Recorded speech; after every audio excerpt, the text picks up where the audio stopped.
Welcome to understanding grief through the lens of Ayurveda.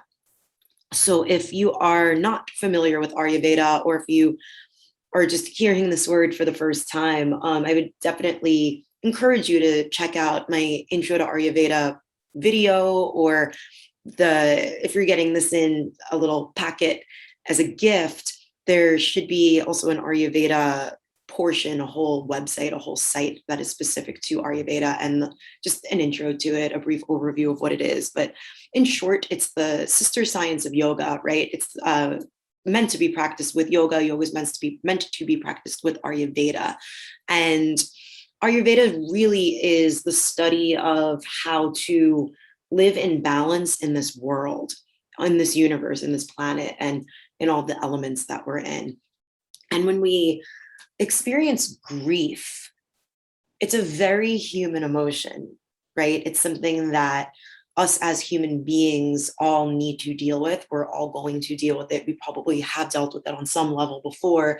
And it's something that is meant to be explored. It's meant to be sat with. It's meant to be understood. And when I'm talking about grief here in this little offering as a grief in terms of losing a person. So when we lose somebody that we love, there's other ways to grieve. We grieve over many things throughout our lives, but this is specific to a person that we lost. And grieving, it's the process of starting to feel again. It's how we learn to tolerate pain as we move through it. And Webster's dictionary definition of grief is an unfortunate outcome. An unfortunate outcome.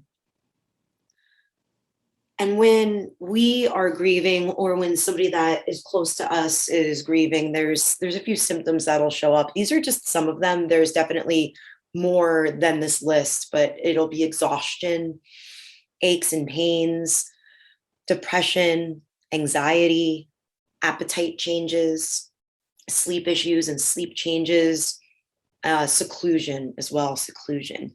And grief will show up different every time. It shows up different each time we experience grief. We might even be grieving the same person, and that grief will show up in different ways through different stages. And in terms of recognizing grief, I'm talking about this through the doshas. So again, if you're not too familiar with Ayurveda, in Ayurveda, there are three main, or we call them Maha doshas. And those are pretty much the predominant qualities or makeups that are within all of us. So it's within nature, they're within our very being. We are usually predominant in one of them, maybe with a second one not too far behind it. We all have three of them, though. We all have all three of these doshas within us. So we may be predominantly pitta, but we can have a vata imbalance. So when we're grieving something, or if we're working with somebody that's grieving, you might know that, you're pitta or they're pitta, but the grieving will cause an imbalance in perhaps vata or kapha. So in pitta, and pitta, again, the elements of pitta are water and fire. And grief in a pitta person will show up like blame, criticizing, use of intoxicants, anger. This is the person that's lashing out, sometimes at the people that they love the most. They've got that really fiery energy. It's almost like a fire is just going on underneath them and they can't control it. So it's a lot of explosive emotions also, where they're blaming themselves and they're extremely fiery about that, or they're blaming you and you're kind of taking that on. And that is just the way pitta will show up when grief is present. Vata, the element of vata is air. So in vata, the vata person, or in the imbalance, it'll show up like loss of appetite, being really scattered all over the place, can't really get their feet on the ground, very fearful, anxiety, poor circulation, and restlessness. So this is that person that's very just all over the place. They can't remember where they put certain files. They don't remember making a plan with you to meet you somewhere. Things just get lost in the shuffle and they're not capable of really grounding themselves. And then kapha. So the elements of kapha are earth and water. And this kapha person will be lethargic, emotionally eating. It'll show up as depression, that not getting out of the bed or off the couch. And this is that person that's just really, really weighed down by everything that's happening. It's almost like a very murky situation now that they can't get out of. And there are, so to every dosha with each of these three main doshas, the maha doshas, there's sub doshas that exist beneath them and within them. And if this is something that you're a little more interested in learning, we can chat together. And also, if you are interested in exploring just a bit more about you and your constitution and anything like that, we can certainly talk about that, because when we get into the sub doshas, that's really when we get into the more subtle sides of the doshas, and we can get very specific with it, right? So grief is predominantly an issue of Sattva pitta and Tarpaka kapha. And I'm assuming if you're new to Ayurveda, you haven't heard of either of these words, but the subdosha of pitta, this subdosha of pitta, there's a few of them, but Sattva pitta is the place of self-awareness. It's the heart asking the mind to listen to its feelings. It is emotional heart health. So this dosha, this subdosha governs all of these things that I'm saying. It's the communication between the heart and the mind. So it's that kind of line between the brain and the heart, and how they speak to each other, how they talk to each other. And when somebody's grieving, when we're experiencing grief, that line between the brain and the heart, this self-awareness, this emotional health, all these things that Sattva pitta covers or governs, that is completely severed. It gets severed. It gets totally cut. And then the subdosha of kapha, which is Tarpaka kapha, that is the subdosha that nourishes our nervous system. It records our memories. It's located in the head, and it's what nourishes the brain and our sense organs. So it's also responsible, it's involved in our thought process, decision making, and our emotional highs and lows. So it's where we'll also store emotional trauma.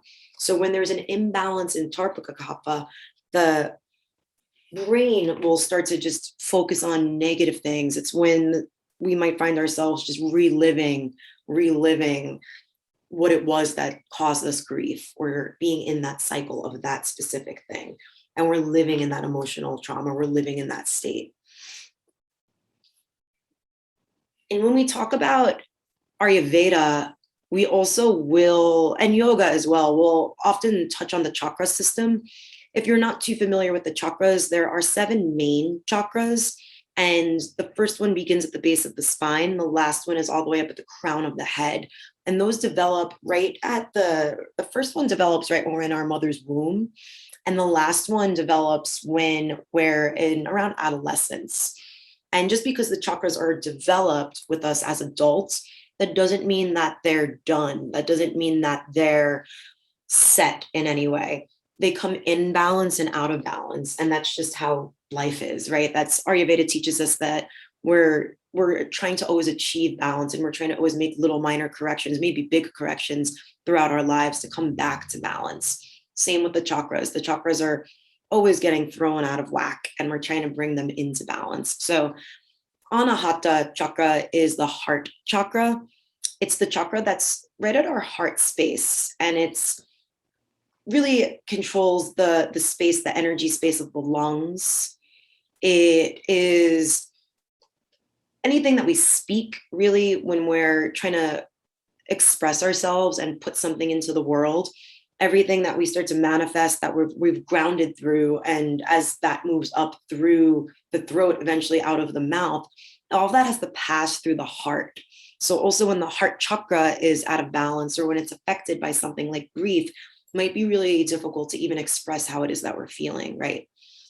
And each chakra has a demon. We call them the demons, the things that are just the not so great things in the chakra. And grief is the demon of the fourth chakra. And when we experience grief, it offsets everything that was balanced in our heart. So this was just a really brief, an extremely brief overview of what grief looks like through the lens of Ayurveda, what Ayurveda does say about grief. And Ayurveda will always look at something through this sort of lens of what the science says about it. And then there's support for healing that comes after looking through each condition, almost like our medicine. And it's said too that the pain and the fear are directly across from the bliss. Throughout life, this is what happens. There's something that's blissful directly across from it. There's pain and fear. Pain and fear, once we get over that, once we move through it and past it, bliss is right there. And so something to be said too about grief and these emotions that are really sad are that yoga and Ayurveda teach us that we have to move to them and through them, not forget about them. And it's said that when a person leaves us, when a person is ripped away from us and they're no longer with us on this earth, it's like they leave a hook in our hearts.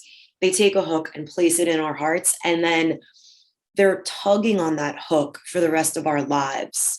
And that's where that pain comes from. And that is the pain that we often want to medicate or forget about. It's something that we don't ever really want to face. And we live in a culture where it is the norm. It's common to go to a doctor and say, hey, I'm experiencing extreme grief. I can't get out of bed. I'm lashing out at my friends. I'm this, and that. I'm all over the place. And the doctor will give us antidepressants or anti-anxiety medications, as opposed to really allowing us to sit with things and look through them and explore things. So yeah, that's something that's really unfortunate about just this world that we're living in terms of really certain modern medicine. And Ayurveda says that we've actually got to face grief, see grief, look at it, and then be with it and move through it. So this person that has put this hook in our hearts, they're constantly tugging at it. We can either forget about it, forget that that pain on our heart is there, or we can move to it. We can move towards it. And when we move towards it, we recognize that there's also this hole, this emptiness that's been left within us because this person is no longer with us. And then we then have that opportunity to actually move through and into the emptiness and be in it, move through the other end of it, and then really learn something about ourselves and figure out our strengths, figure out what we have to do to move forward, what we have to do to move on. And that's a really powerful place. It can be a really empowering, powerful place when we let it be. And in more Eastern philosophy, so in Eastern philosophy, it's said that when we pass away, when we die, our soul is actually something that's eternal. So not even when we pass away or when we leave this earth, it's always our soul is within us, and we're a body with a soul. So our soul is never ending. It never goes away. It's constant. It's always there. And the qualities of our soul are all loving and all light. So when we are free of this world, when we leave this world and we become free of our bodies, we're not held down to anything that this earth, that this universe, that this world had anchored us down to. So in other words, when someone that we love is taken away from us and we're grieving, we can begin to recognize that they will actually always be with us because they're now free of this material body. They're free of their job. They're free of time. They're not concerned with getting an oil change anymore. They're not concerned with when their next paycheck is due. Even if it's somebody that you loved dearly, they're their pure, loving soul is no longer concerned with all of the negativity that may have gone on between the two of you, between the two of us. And that's because the nature of the soul is all loving and it is all light. So once we are free of this body and this material world that really put us down and gave us these conditions that we need to either find anger or worry or anything around, once we're free of that, we're fully liberated to be in full loving space. So with that said, according to Ayurveda, it said that this is the opportunity to even step into the most all loving, all light connection that we could have ever had with the person who's gone. It's an opportunity for our heart and their heart to fully be in this full loving space together. Their soul has never been able to love us like this, the way that they are right now. And it's something that never goes away, right? Because it's said that the soul is eternal. And if this is the first time you're hearing a concept like this, or if it's something that you don't quite agree with, it's totally fine. It's just what the science of Ayurveda really explains. So this person is, or the soul is now in a place where they're always shining a light on us. It's said that whenever we're doing something throughout life and we're doing something that is making us happy, their nature of the soul wants us to be happy. They want us to be smiling. They want us to be doing things that fuel and light our soul up. And it's so that they're now like the sunbeam that's shining on us, on everything good that we're doing throughout the rest of our lives, until we then are free of this body and our soul is liberated into the next place. So that's one really beautiful thing to think of too, that this person is now in this all loving, all light place. They are all loving, they are all light. And because of that, we can connect with them. Our all loving and all of our energy that's all light and loving can connect with them even stronger. It's also the time too to even recognize that we or someone that is grieving might be going through these moments where they say, wow, I wish I would have told them I love them. I wish I would have told them this. I wish I would have told them that. I have so many things that I would have said to them. Now's the time to say it to them. Now's the time when it'll be even more receptive than it ever could have been. And a way to do that is to ground it. So we're talking quite a bit about the soul and the soul leaving the body and all of that. And it's really beautiful. But when we get caught up in that kind of talk and this kind of speak, it can just be really a little bit airy. It's not something that's very grounded. It's not something that's very earthy. And we're beings that exist on the earth. We're beings that need something to hold on to. We're beings that need something to ground to.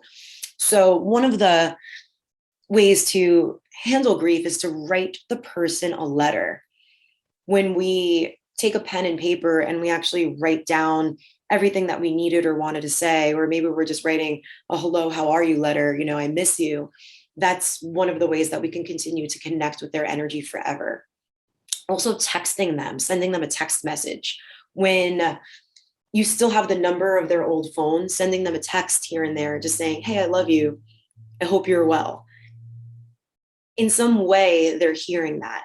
And then in another beautiful way, they are giving that back to us. In writing these letters and sending these texts, there's an energetic response that we end up getting back into our hearts from these practices. Also journaling. So if you don't have a journaling practice, it's something that's really, really powerful to have, to just do for a couple of minutes each day, because we exist in our heads and in our thoughts so much that when we actually journal, when you write something down, it grounds things, it grounds it. And photos, keep photos of them. If you do have something like an altar or a sacred space or a space that you have that you just like to keep as your space, have a photo of them there. And it's something that you can always look at and come back to and remember all the really beautiful, beautiful, beautiful things about them. I talked a bit about too that grief very much affects the heart chakra, which is directly connected to the lungs. And one of the ways to nourish the lungs is through practicing pranayama. So Pranayama is breathing, it's breathing exercises. If you're receiving this little offering through a bigger offering, I will have included a tutorial on Nadi Shodhana breathing, alternate nostril breathing. And then some essential oils also are geranium and ylang ylang. These are some really, really, really lovely floral essential oils that, you can put on your pulse points and smell throughout the day. You can put them in, mix them with an oil or mix them with a lotion and just wear those oils on you, constantly being able to smell them and inhale them. Ginger essential oil is a really beautiful one to even mix with a carrier oil and rub that on the chest and the heart space. Also drinking ginger tea. Ginger has a really powerful way of actually balancing vata dosha. Again, vata is the air, it's air, the air element. And in a lot of cases too, when we do study and go through grief through the lens of Ayurveda, vata is also one of the doshas that actually is mostly affected, because vata is space and air. And when we are grieving, we feel that loss and we feel empty. So that emptiness is certainly it's a vata imbalance. So we do want to bring vata into balance, and ginger helps that so much. And another little bit of healing, something that also can be very healing is it's a practice called nausea oil. And again, if you're receiving this little bundle from me, you'll also have an Ayurveda and self-care portion that you can click to, and there'll be a little blurb, a little description on what nausea is. Basically, it's medicated oils that you put up the nostrils, and then they lubricate the sinuses. And in that, we're balancing those subdoshas that I talked about, right? Because there's so much of like the head and the heart connection, and we want to nourish that. We want to make sure that that line that's been severed starts to rebuild again. Also, there's a practice, an Ayurvedic self-care practice called Abhyanga. Abhyanga is an oil massage. There's a tutorial in the other video on how to actually give yourself one of these oil massages, but just getting oil, I would suggest sesame oil. It's a really warming, nurturing oil, and mixing some essential oils into that if you'd like to, and then giving yourself a full loving massage. When we nourish ourselves with an oil massage, it mimics the feeling of being loved. Our body actually responds to that the same way it responds when we're deeply loved. So thank you for tuning into this. If you're watching the video, thank you. And if you're just listening to the audio, thank you so much. If you have any questions about anything that I talked about, please be in touch with me. You can be in touch with me in any way that works for you, and I'll hopefully answer any questions that you may have. And if this is a topic that you also want to explore a little bit deeper, we can certainly also do that as well. And Ayurveda also, of the science of Ayurveda, is something that's really something that you want to explore a little bit deeper. If it's something that you want to see if it is something you can incorporate into your life, definitely be in touch with me and we'll see what we can do. Be well, and thank you again so much for listening.